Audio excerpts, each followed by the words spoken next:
The objection having been heard, the bill will be placed on the calendar. Thank you, Mr. President. Mr. President, this is Small Business Week, a time to celebrate the entrepreneurs and innovators in our communities, the farmers and ranchers, the sons and daughters carrying on the family business. These hardworking Americans are the backbone of our economy and a sign that the American dream is alive and working. Mr. President, small business is a big deal. And the Trump administration and Republicans in Congress are working hard to deliver for America's small business owners. One of our top priorities this year is making the 2017 Tax Cuts and Jobs Act permanent.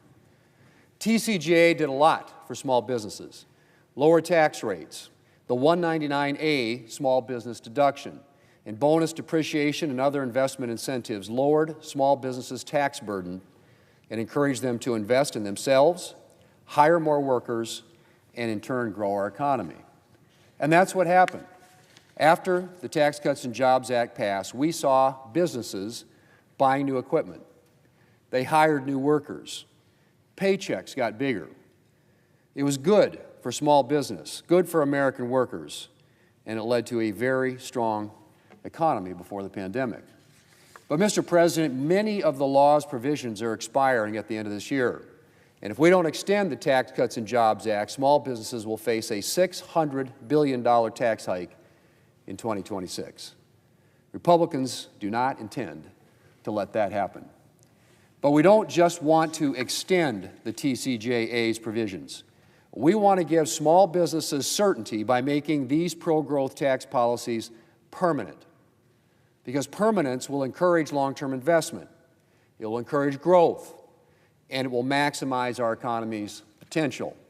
According to one estimate, making the 199A deduction permanent would lead to 1.2 million more jobs per year.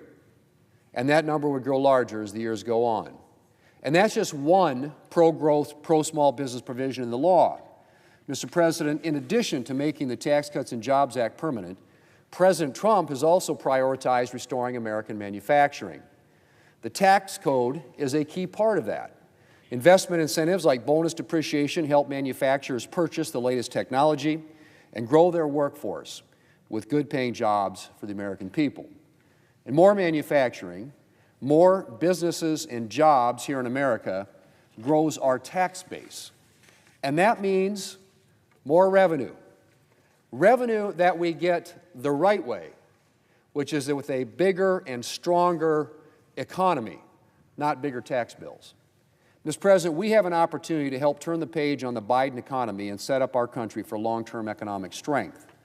And we can do that by delivering on the President's tax priorities and making his first-term tax success permanent.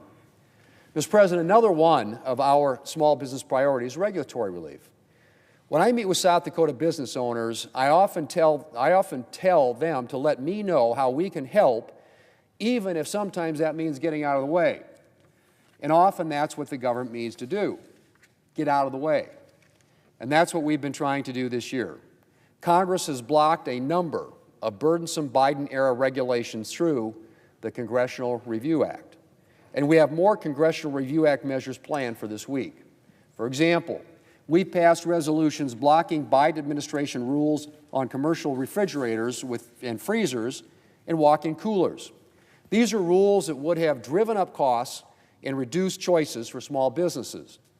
One standard had a payback period, if you can get this, of 90 years, meaning a small business would start saving money almost a century after purchasing an appliance. Mr. President, that's absurd. And it's just one example of the regulatory burdens Congress is working to lift off of the backs of small business owners. The Trump administration is also working overtime to rescind a host of bad Biden-era rules that would place heavy burdens on small businesses. Farmers, ranchers, and landowners will be pleased to know that the EPA has initiated a more collaborative process with stakeholders as it considers an alternative to the Biden administration's WOTUS rule, or Water of the United States. And the administration and Congress have been working to repeal anti-energy Biden regulations and unleash American energy dominance to ensure we have an affordable and reliable energy supply for years to come. Mr. President, strong small businesses mean a strong America. I'll always be grateful for the lessons I learned getting my start working in small businesses. During the summers, my parents, who were educators, ran a motel in my hometown of Murdo. And as is common in a lot of small businesses, the whole family helped out. Later on, my first job was as a busboy at the Star Family Restaurant. I later graduated to a cook. I learned a lot there, including what it took to keep the business running day to day and week to week. Mr. President, small business owners work hard in pursuit of their dream. They create opportunity and jobs, and they bear the heavy responsibility that comes with signing the front of a paycheck. I know that small businesses have been facing a number of challenges lately, and my aim is always to do everything I can to help.